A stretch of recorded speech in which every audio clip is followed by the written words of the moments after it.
Thank you for joining me, Ayla. How are you? I'm good. How are you? Good. I wanted to talk. Last time we spoke about present fatherhood. I know your husband was taking some time off of work. How has that been? It's been good. He actually ended up going back to work for the winter.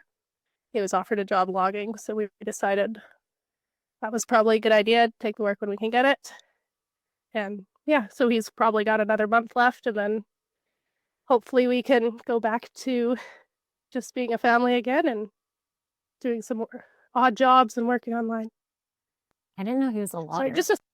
he has been off and on, yes, for most of since I think around the time we got engaged. He's been logging off and on. And then he had, excuse me, he had quit logging for about 6 years. And he was a RV service tech for a while and then off for a few months and then back to logging for a little while. And we talked about present fatherhood last time we talked. Can you tell me a little bit about, what that's looked like in the season and what you guys have coming up? Yeah, it's definitely a little bit different. He works pretty long hours, like most loggers do. So he's usually a lot more tired in the evening, but he still tries to make sure he gets some time snuggling the kids and talking. And we always make sure we have dinner together. And then on the weekends, we try to do something usually. Sometimes it's just snowmobiling or just sitting around talking for a little while, but it's something very important to us. So he's always trying to make sure he gets that time with the kids. Yeah. And it almost seems like those small intentional, like, not daily, but just the intentional, like, I'm going to sit down and read a book. And they Mm-hmm. remember that. And that's a huge impact on their day and their week. And that's what they look back on later on in life. And they're like, yeah, my dad always, he was there for this big thing or this little thing, but it matters. Yeah, absolutely. All the little moments add up. And even if they don't remember every little thing, they're still going to remember that he was there and then they could always talk to him or he read them books or went snowmobiling with them. All those little things. Yeah. What do you guys have planned outdoors wise? What are you guys getting into for the winter and then looking forward into the spring? Well, right now, our kids, except for right now, it's actually been really cold this last week. It's, I think, minus 20 Celsius out there right now. So the kids have been doing a lot of snowmobiling. They've gotten old enough that we just start the old snowmobile for them and they go sledding for hours. Cool. It's been a really nice thing. Um, but yeah, we're living in an RV now since last June, I think. Yeah. And so we spent a lot more time outside. And actually, just before I sent my kids over to grandma's, we started recording, I asked them what they would say I am like as a mom. And they said, "Oh, you raise your kids outside." So, That's awesome. and they told me it was a good thing. But yeah, we spent a lot of time outside. And this year, we're hoping to do a lot more camping. Obviously, we live in an RV, so it's sort of like camping all the time. But yeah, we'd like to go do some traveling around BC and Alberta, maybe actually make it to the States a little bit. Um, but yeah, go visit some family. So we're hoping it'll be fun. So it sounds like you guys are not spending a lot. I mean, obviously, you're spending a little bit of time inside, but a lot of time is outside in that setup. Are you guys like, did that disrupt your homeschool schedule at all? It hasn't. It's actually worked really well. We ended up switching our curriculum up a little bit and finding one that works a lot better for our kids. And they've really enjoyed that. So most of the time, they end up doing their math while I'm outside doing chores. And they really enjoy that. And it hasn't been an issue at all. We've had to cut back a little bit on what we would use for books or something. And we've consolidated a little bit more because obviously there's a lot less space. Sure. But yeah, they've really enjoyed it, and I haven't noticed any issues with it. So It yeah. is interesting when they have more outside time. It's like they're really lasered focused. You can almost get more done with less time inside if you're able Uh, to spend all that time outside. yeah, absolutely. And they're always most of the time they really want to go outside. They have days where they think I make them spend too much time out there, but yeah, usually they're going pretty quickly through their schoolwork so that they can either go outside or go play, even when they play inside. I feel like Canadians and Alaskans, which I'm neither, so I can't really speak to it, but I feel like snowmobiling is huge and it's just kind of like a way of life. What's your like what are your neighbors like and what's the kind of community vibe? Well, all our close neighbors, aside from my brother-in-law, are all seniors. Okay. Us So too. we don't have a lot of we don't have a lot of close neighbors that have kids. But yeah, my brother-in-law has a couple of little boys. So we get to take the oldest one snowmobiling sometimes when we go, and he likes to come play with the kids. Um, but yeah, other than that, our community is mostly friends at church or in town. Our kids do ice skating every week with the local private school. Oh, So we get to go into town and do that every week. And then they have a club they go to. And this year it's all on the same day. So that's extra fun. But yeah, so, and they have a lot of extended family here. My husband, his family's all from here. So all but two of his siblings live here, and there's lots of cousins and friends to play with quite often. sweet. So it sounds like what's you guys are making up for what's lacking in like the immediate community and just having family around and having kids outside around family Yeah. the way it's Yeah. supposed to be. That's awesome. Yeah, it's been good. The village mentality. What curriculum are you guys using? So what we've switched to for math, like reading and everything, is still kind of just something we use a bit of reading eggs and then just explode the code and a few other curriculums that we've used. But math we switched to teaching textbooks, Okay. and we really like that. It teaches the kids and then grades everything for them. So I just have to sit there and help make sure that they're reading the questions correctly if they're struggling. And yeah, we've really enjoyed that one. We had math mates growing up, and it was like a sheet that you'd send home, and there's a bonus question, and neither of my parents could help me figure it out. I feel like they have such an advantage in this age of like, okay, you are struggling in this, I can't, like in that example, I can't figure it out either. And there's so much more resource to help them out. Are you guys using like supplementing with, AI or any other kind of tech stack? We haven't, no. We do for other subjects. We do a lot of more hands-on stuff, YouTube, and we also do a little homeschool day once a week with my husband's cousin's wife and her daughter. So we just pick a topic and go teach the kids something that sounds fun once a week. That's awesome. What are their Yeah. interests? Like, do they have individual interests that they're kind of following? Yeah, they do definitely. Our oldest is obsessed with anything horses, Okay. and her and our middle, our younger daughter, they're both obsessed with reading. Our younger one has finally picked it up really well, and she's been reading nonstop lately. So they were really like that. Our youngest is a boy, and he's very much a boy. So he likes anything like trucks and Lego and rough play outside. Yeah. Rough and tumble. They made some slingshots the other day out of bark, and we're tossing golf balls around. So that was a lot of fun. That's so cool. But yeah, I love the ability to go deeper in that subject matter. Like if you really love planes, get your pilot license. If you really love exactly. horses, study under a veterinarian. Like you have the freedom in your Yeah, day. Like, probably not yeah, right now, but grow into that. yeah, for sure. There's so much more room to just follow rabbit trails and Right. do the things that they actually enjoy, which I feel like if you enjoy something, you're a lot more likely to actually do it. Absolutely. And just the ability to go deep in a subject matter that's actually going to be Mhm. lucrative later on. You Yeah. don't have the four walls and the 9 to 5 student schedule that everyone else Yeah. does, and you have that advantage. It's a huge advantage that you can say, hey, I started when I was 13.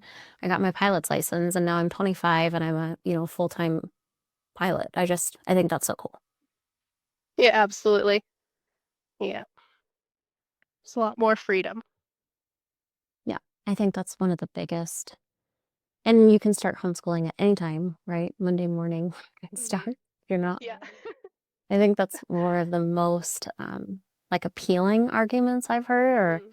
just observed maybe is like, you have the freedom to choose a real career and actually get going early on in your life.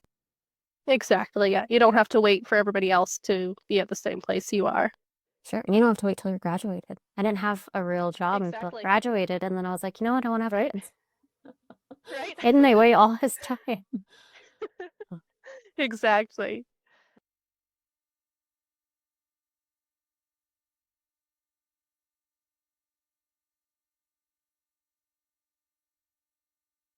Stationary at the moment. Just Okay. still have chickens and horses and sheep to take care of.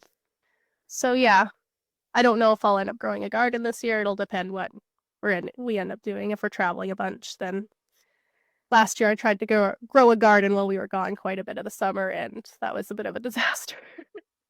We did get a lot of green beans, but the carrots, I think I got 10 carrots out of four 40-foot rows. So Oh, wow. the weeds kind of took over there. We have amazing neighbors that when we travel, it's like, hey, the apple tree's over there, like the potatoes are over there, the garlic's over here. Like you can't ask anybody to Right? water for you Oh because it's no. nearly impossible. Yeah, Are right. you guys It's getting hard. are you guys getting chicks soon? I would love to. I haven't decided yet if I'm going to, but I would like to get some. Most of my chickens are getting, I got most of them in 2020, I think. So there's not a lot of egg laying happening out there anymore. So I probably need to get a few new ones. What is their what age does that stop? It depends on the breed, but most ones I have, they seem to slow down quite a bit around four-ish, Okay. 4 to 5. I've heard of chickens, I think some of them can live to like 10, but I think 6 is pretty old for a chicken for most of them. So they stop laying So, at 4 or 5, and then are you yeah. guys harvesting them at that age, or is the meat still good?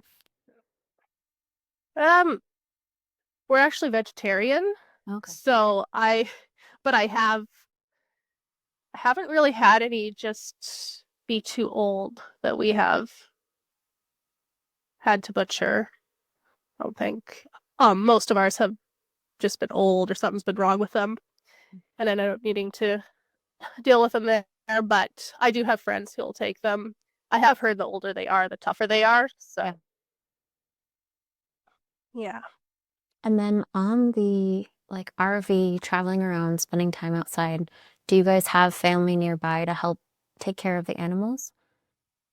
we do. Yes. So we live on 37 acres with my in-laws and two of my brothers-in-law.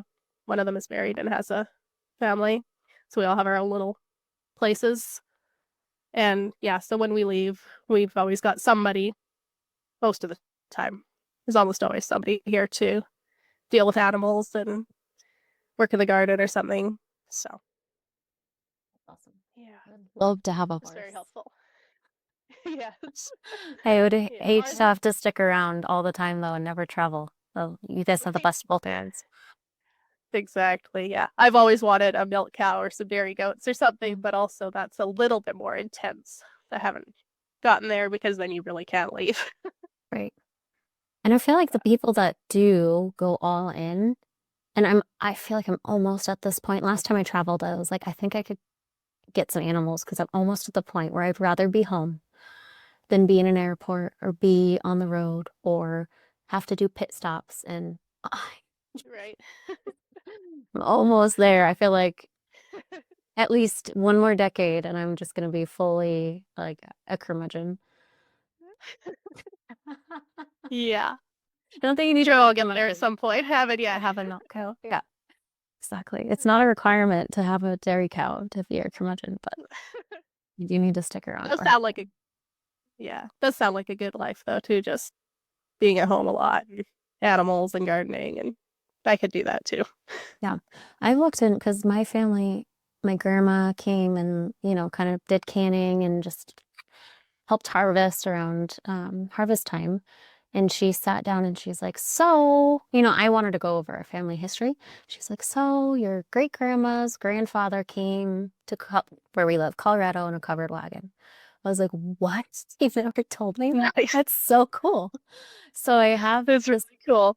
I went and researched, the name and got a book, and they just talk about like that time of, we came over, Independence Pass, the there's a toll, and the men didn't want to pay it, and they said they were going to shoot it out, and the women cried so hard that they ended up paying the toll, and they made their way to the state, and Oh wow.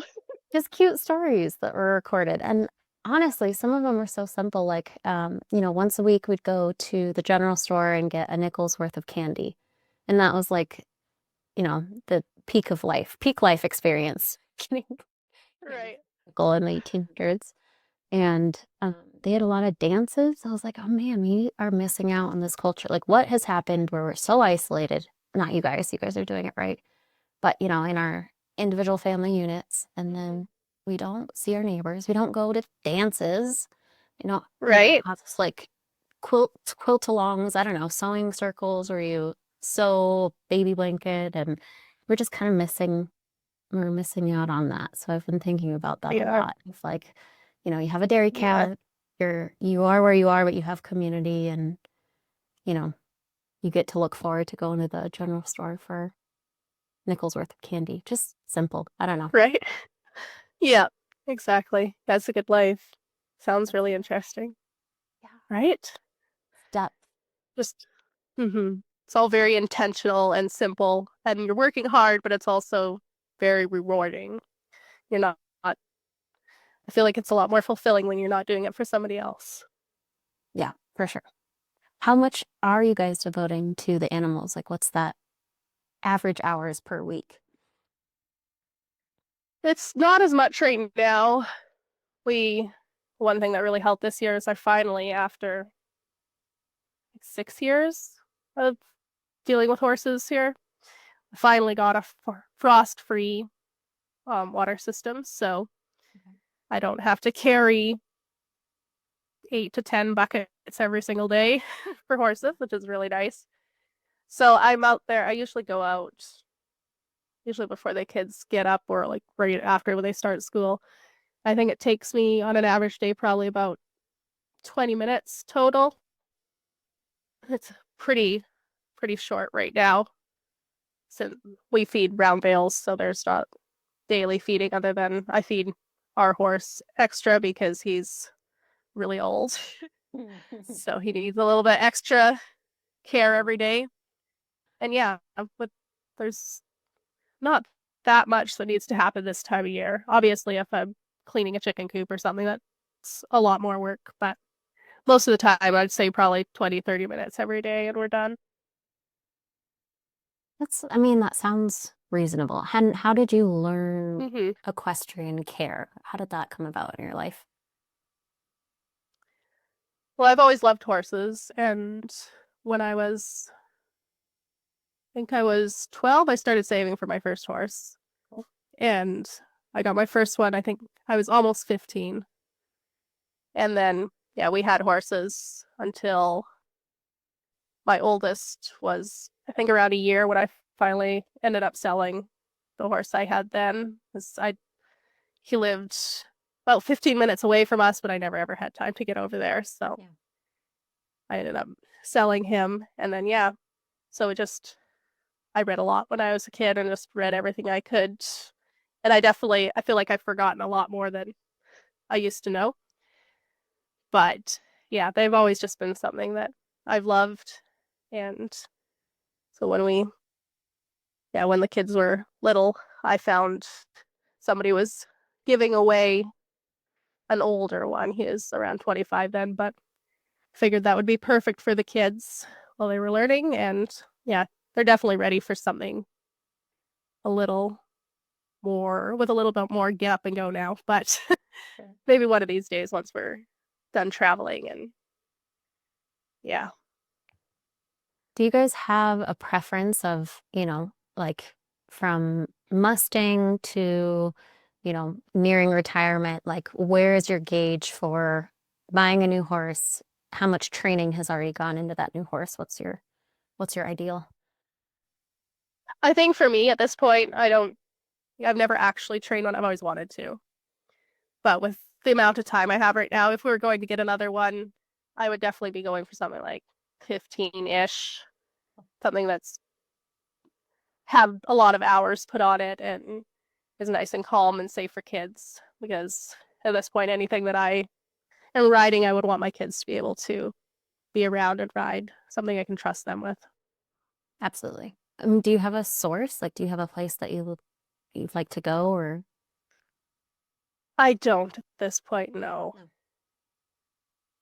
I mean, if for any information, my sister-in-law is very knowledgeable. She knows way more about horses than I ever have, but she's also been riding since she was 3 or 4. I don't know, but basically her entire life. So yeah, I'm sure she'd have lots of good places to look. Sure. Yeah, you already have that family support and built in. Mhm. I think I could ask about horses all day. There was this documentary that I watched on, I think it's on Prime, and I just said Mustangs, which made me think of it. These college Oh, nice. kids, I think they just graduated Wyoming, probably, maybe Texas, and they did a ride from, I think, East Coast to West Coast, Mustangs. And everyone was like, don't do it.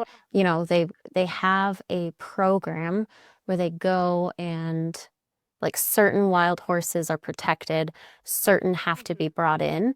And so the ones that are brought in, they sell to the public. And that's where they sourced them and trained them on the go. It's like this kind of Oh, like wow. harebrained idea that they hatched. And they're like, we're young, we're able to kind of camp out and just live on the ground, and this is the time to do it. And I didn't finish the series, but I would highly recommend it. It's a fun one to look up. That sounds really cool. I feel like my girls would like that for sure, Yeah, to find it and see if they want to watch it with me. you plant that seed though. Mhm. Be on a Yes. Mustang. Right? I think that would be really neat. Yeah, it's just cool. I mean, I remember Mhm. my, so, we've been here in the state, but my great grandparents were cattle ranchers in the Western Slope, and my grandma would take me to go see the wild horses. I don't remember it, I was too young, but they do have, I think, still the Western Rocky Mountains wild horses that will run through, and it's just so magical. They were That is really here, cool. right, in Yeah. North America, and then they were eradicated somehow, and then the Spaniards brought them back. Hmm. Yeah, there are some still in BC too. Cool. And I say a few years ago, but it was probably quite a while ago. Our kids were little. But my husband and his brother went down and photographed them for a little while. Took some video and pictures and stuff. I think they were there for a weekend or something. And yeah, it was really cool to see all the pictures they got. And I've seen them, I think, once from the highway when we were driving through there. I just happened to see them up on one of the hills. So it's really cool to see. Beautiful. We see deer Mm. and um not antelope, it's the North American antelope, the pronghorn on our Yeah. drives, and elk herds. Nice. Hmm. Which I think if I lived somewhere else, that would be the coolest thing ever. And Right. we're like, oh, there's, 40 head over that. How many did? Right. Yeah. So every time we drive. But seeing the wild Yeah. horse Yeah. just from the highway, it's got to be ordinary for somebody, but I can't imagine it to not just be cool. Right. I think so. Yeah. Yeah. Because where I grew up, there's almost no animals. I remember seeing an elk once when I was a kid. And then here, like, they're everywhere. So elk and deer just nonstop. So my kids always think it's funny when my parents come to visit. They're like, "Oh, there's a deer in the yard." Like it's like, yeah, Every day. that's pretty normal. We have turkeys right now. I'm looking out and there's Oh, probably cool. 25 turkeys just walking around. Nice. That's cool. Yeah. Yeah, the only wild turkeys we have around here are ones that people have accidentally released. So Are they I farm have turkeys? seen those, Like, are they but big fatties? yeah, just sometimes they just walk around. I've heard that there's actual ones that are actually wild, wild. Usually they're just ones that get free and they walk around for a while and then something gets them because obviously they're not meant to be out there. But yeah, How do you guys do chicken protection? actually, the only thing we have ever had get a chicken was one of the dogs. Oh, So mine are completely free range, but I think it's just because there's so much going on all the time yeah. and they stay relatively close to the chicken coop. And we've always had dogs around. Yeah, we haven't actually had any issues. We did have a coyote actually once. I forgot about that. Hmm. We did have a coyote try to get one, but my in-laws were outside and chased it off and Nice. must have scared it good because it didn't come back. That's all you need is Yeah. some in-laws. Yep. I They could get already kicked out. watch and actually my Yeah. grandbabies live here and you will not be showing up here again. That is scary. Yes. Yeah. If they were chasing me screaming, I might run too. Kidding. I well, I really appreciate your take and I know you're not like, doing anything to be inspirational, but I really love what you guys do about the present fatherhood that we talked about and, just having a cool approach to motherhood and being outside. And I know we talked about last time like that early motherhood transition. And it does get easier, but having those hard days and just getting sunlight, and you got me started on ashwagandha, and now I take that as a Oh, good. supplement. And That's awesome. I yeah, glad it helped. I love it so much. So It's really good yeah, stuff. and I appreciate your time and just inspiration. You have a sweet life and a cool way of going about it. So thank you. Thank you. Glad you. Yeah. It's some days it definitely is not as great as I feel like it looks, but yeah, every day is. I saw somebody say every day is a chance to have a good day, so it's what you make it. And yeah, it's definitely can be quite the life, but it's also a very good one. I love it. Thank you so much. And yeah, I look forward to having you on the podcast today. Yeah, thanks for having me.